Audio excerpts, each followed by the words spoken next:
Samantala mga kabrigada, mga bagong senador naman ng 20th Congress abay posible na raw sumumpa sa impeachment court kahit hindi pa July 29. Ayon yan kay Senador Ontiveros. Brigada Ann Cortez, ibrigada mo! Brigada Live Report! Brigada Angel, naniniwala nga kay Senadora Risa Ontiveros na maaari nang sumumpa sa harap ng presiding officer ng impeachment court ng mga bagong uupong senador para sa 20th Congress.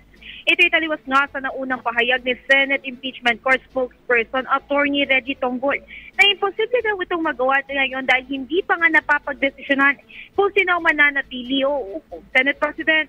Depensa ni Ontiveros, hindi na kailangan pang hintayin ang July 29 bago ito magawa dahil buhay na buhay naman daw ang impeachment proceedings laban kay Vice President Sara Duterte.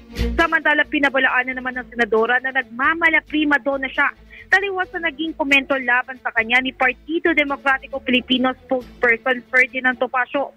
Maalala, ilan lang nga sa mga bagong senador na uupo ngayong bagong kongreso ay sina Senador Erwin Tulfo, Senator Kiko Pangilinan, Senator Bam Aquino at maging si Senadora Camille Villar.